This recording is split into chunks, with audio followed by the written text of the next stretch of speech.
Hello दोस्तों, आपका हमारे YouTube channel MPN online study पे स्वागत है। तो साथियों, आज हम बात करेंगे 3 सितंबर में होने वाले क्वेश्चन के बारे में। तो साथियों, अगर आपने पेपर अभी तक नहीं दिया है तो आप इसे तैयार करके जाना, क्योंकि इस टॉपिक में साथियों तीनों शिफ्ट में 5 से 6 ऐसे क्वेश्चन थे जो कि तीनों एग्जाम में पूछे गए और इसके पहले भी सबसे ज़्यादा बार पूछे गए हैं।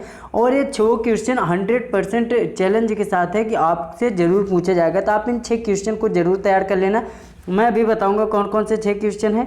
तो ये 3 सितंबर के ये BC तीनों शिफ्टों के पेपर हैं साथियों। जो तीनों शिफ्टों के पेपर आप सभी के कमेंट से मुझे मिले हैं। कुछ ऐसे छात्र थे जिन्होंने पर्सनली कमेंट करके मुझे व्हाट्सएप पे भी भेजा था। तो साथियों, ये सभी क्वेश्चन हैं। अगर आपने पेपर दे रखा होगा तो आपको पता होगा आप कितने में से कितने आंसर जो है सही करके आए हैं। तो आइए देख लेते हैं साथियों। तो आप सभी को पता है 4 को पेपर नहीं हुआ है, तो अब पेपर आपका 5, 6, 7, 8, 9 तारीख तक लगातार है पेपर। तो हम हर दिन प्रत्येक दिन साथियों डिस्कस करेंगे ताकि आपको अच्छे से तैयार हो जाए। और मॉडल पेपर अगर आपको चाहिए तो आप हमारे टेलीग्राम को ज्वाइन करके आप वहाँ से PDF सभी ले सकते हैं अपने ट्रेड का। तो आइए हम देखते हैं साथियों 6 क्वेश्चन कौन हैं जो कि प्रत्येक दिन पूछे जा रहे हैं। तो आप इसे तैयार करके जाना दोस्तों, क्योंकि ये सबसे महत्वपूर्ण क्वेश्चन है। पहला क्वेश्चन साथियों ATM का फुल फॉर्म है, प्रत्येक दिन पूछा जा रहा है। आप इसे तैयार कर लेना एम्प्लॉयबिलिटी से। और कंप्यूटर का दिमाग किसे कहते हैं, तो CPU के ये भी पूछा जा रहा है। और लैन वैन और ECC का फुल फॉर्म पूछा जा रहा है, तो आप इसे जरूर तैयार कर लेना। लैन वैन ECC का full form line area network, वैन का वाइड एरिया नेटवर्क, ECC का फुल फॉर्म। उसके बाद साथियों इसमें एक क्वेश्चन कल पूछा गया था कि विच इज नॉट ए वाविल। उसमें पूछा गया था इसमें से कौन सा वाविल नहीं है। तो आपको वाविल पता था साथियों, AEIOU होता है, AEIOU। ये 5 आपके वावेल हैं साथियों। इसके अतिरिक्त जो एक ऑप्शन दिया गया था वो आपका राइट आंसर था। उसके बाद UPS का फुल फॉर्म साथियों प्रत्येक दिन आ रहा है, आप इसे तैयार कर लेना UPS का फुल फॉर्म। अब दोस्तों कल एक क्वेश्चन पूछा गया था विद्युत धारा की इकाई क्या है, तो एम्पियर होती है साथियों विद्युत धारा की इकाई।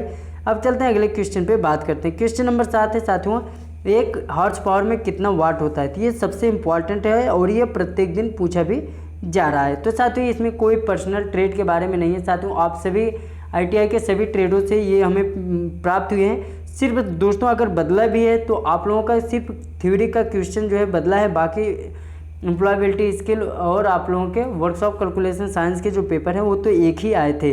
तो आइए आगे बात करते हैं साथियों। कुछ ऐसे जो क्वेश्चन है जो कि हर दिन पूछे गए हैं। तो ये क्वेश्चन साथियों केवल कल पूछा गया था। तीसरे शिफ्ट में ठंडी छेनी और फाइल किस मटेरियल की बनाई जाती है, तो हाई कार्बन स्टील की बनाई जाती है। तो अभी हम आपको बताएंगे साथियों एक क्वेश्चन जो है सभी आपके निम्मी से आ रहे हैं। निम्मी अगर आपको नहीं मिल रहा हो PDF तभी हम बताएंगे आपको, तो प्लीज़ इसे तैयार करके जाना। ये रामबाण आपके प्रश्न है साथियों, ब्रह्मास्त्र जिसे कह सकते हैं। ये इस क्वेश्चन में से लगभग 33-34 क्वेश्चन है। इसमें से तो आप यकीन मान के चाहिए कि 12 से 15 क्वेश्चन जरूर मिलेंगे। अगला क्वेश्चन है दोस्तों 9 नंबर पे जो था 12, 18, 6 और 36 का LCM पूछा था। और ये वेरी मोस्ट इंपॉर्टेंट क्वेश्चन है। जी हाँ साथियों, वेरी मोस्ट इंपॉर्टेंट क्वेश्चन, आप इसे जरूर तैयार कर लेना। तो इसका राइट आंसर 36 होगा। और ये एक पूछा गया तो वर्कशॉप कैलकुलेशन एंड साइंस में साथियों 80 का 20%। तो 80 का 20% क्या होता है दोस्तों, 20 गुणे 80 बटे 100 कर देंगे। तो ये 2 जीरो इन 2 जीरो से कट जाएगा, तो 8 दूनी 16। तो आपका राइट आंसर आ जाएगा 16। चलते हैं अगले क्वेश्चन पे बात करते हैं। अगला क्वेश्चन आया था संधारित्र धारित्र की इकाई क्या है, तो आपका राइट आंसर हो जाएगा उसका फैराडे, जिसे फैराड के नाम से जानते हैं। अगला क्वेश्चन आया था दोस्तों, यह आया था आप लोगों के डीजल मैकेनिक और ट्रैक्टर मैकेनिक के लिए TD से BDC के बीच की दूरी को क्या कहते हैं। तो TD से BDC के बीच की दूरी को हम स्ट्रोक के नाम से जानते हैं। जब सिलेंडर में दोस्तों सिलेंडर के अंदर जब पिस्टन मूवमेंट करता है नीचे से लेके ऊपर तक, तो ये आपका TDC होता है और ये आपका BDC, टॉप डेड सेंटर होता है और बॉटम डेड सेंटर होता है। तो इसके बीच की जो दूरी होती है मुझे एक स्ट्रोक के नाम से जानते हैं। अगला क्वेश्चन पूछा गया था ओम का नियम क्या है, तो ओम का नियम का सूत्र पूछा गया था। तो साथियों आया था एक V = I/R। तो V = I/R होता है। और एक दोस्तों कुछ क्वेश्चन पूछा गया था वो सही कंफर्म नहीं हो पाया, क्योंकि जो हमारे पास कमेंट आया था वो सही रूप से नहीं आया था। वो कुछ पावर की इकाई पूछा था या शक्ति का मात्रक पूछा था, वो क्वेश्चन नहीं कंफर्म हो पा रहा है। अगर आपके पास अगर वो क्वेश्चन पता हो तो आप हमें कमेंट बॉक्स में ज़रूर बताएं, ताकि आगे आने वाली वीडियो में हम उसे बता सकें और आपके दोस्तों को हेल्प मिल सके। एक क्वेश्चन आया था दोस्तों, जेनी कैलिपर को और किस नाम से जानते हैं? तो आर्डले कैलिपर, हार्मोप्रोडाइड कैलिपर और लंगड़ा कैलिपर, इन तीनों कैलिपर के नाम से हम इसे जानते हैं। अगला क्वेश्चन आया था दोस्तों, SI unit of temperature, temperature की इकाई पूछा था। मात्रक किसे है? तो किस में मापते हैं? डिग्री सेंटीग्रेड में। कहीं कहीं आपको केल्विन में भी देखने को मिल जाएगा, तो राइट आंसर आपका डिग्री सेंटीग्रेड ही है। चलते हैं अगले क्वेश्चन पे बात करते हैं। अगला क्वेश्चन आया था 5S की उत्पत्ति किस देश से हुई है? तो इसका राइट आंसर जापान था। तो आप सभी लोग कमेंट में जरूर बताना कि आपने कितने क्वेश्चन सही करके आए हैं। ये क्वेश्चन साथियों बहुत ही ज़्यादा मोस्ट इंपॉर्टेंट है और सब में पूछा जाता है। CPU का फुल फॉर्म, तो सेंट्रल प्रोसेसिंग यूनिट जो है आपके CPU का फुल फॉर्म होता है। अगला क्वेश्चन है 19 नंबर का, माइक्रोमीटर किस सिद्धांत पर कार्य करता है? तो माइक्रोमीटर नट और बोल्ट के सिद्धांत पर कार्य करता है। अगला क्वेश्चन है बॉल पिन हैमर का वजन कितना होता है? तो बॉल पिन हैमर का जो वजन होता है 0.110 kg अर्थात 110 ग्राम होता है।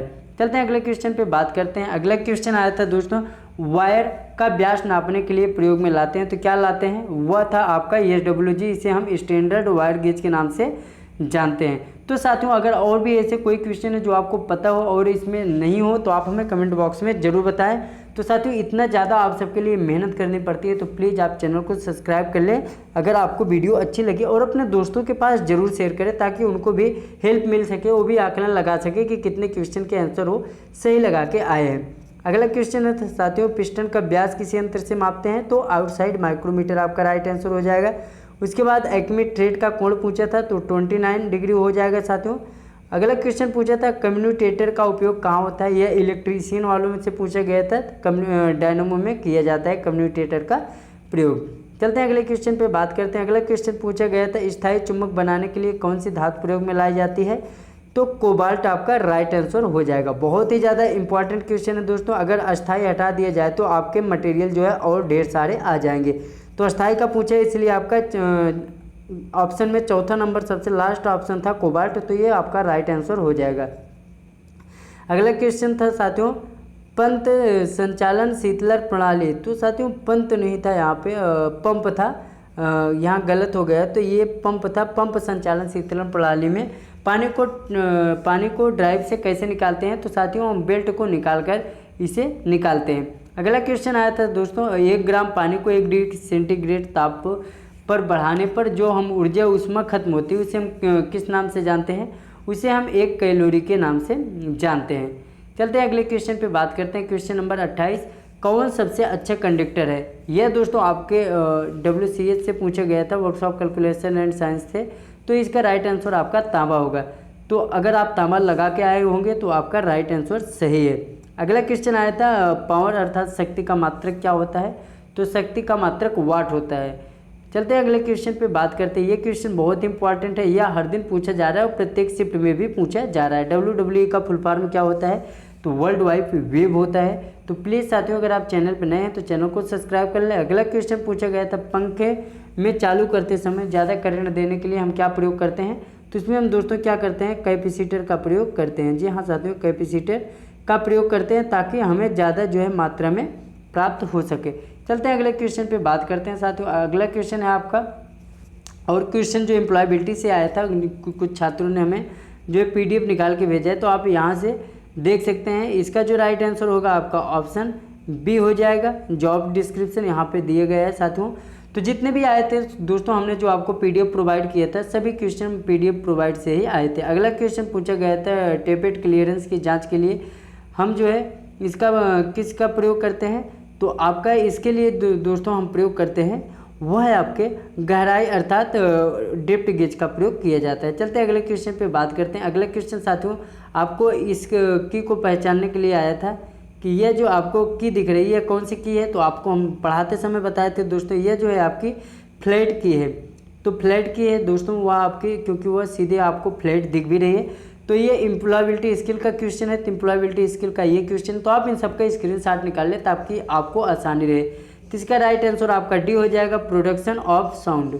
चलते हैं अगले क्वेश्चन पे बात करते हैं। अगला क्वेश्चन जो पूछा गया था, अगला क्वेश्चन था low level language is also called.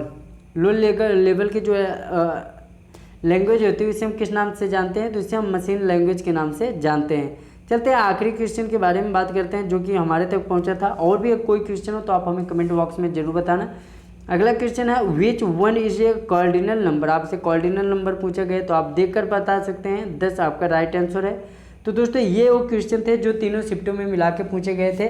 तो आज पेपर नहीं हुआ, कल जो पेपर होगा उसके आंसर की के बारे में हम कल रात को उसके बारे में चर्चा करेंगे। तो प्लीज़ दोस्तों अगर चैनल पर नए हैं तो चैनल को सब्सक्राइब कर लें नई अपडेट और क्लास की जानकारी के लिए। धन्यवाद।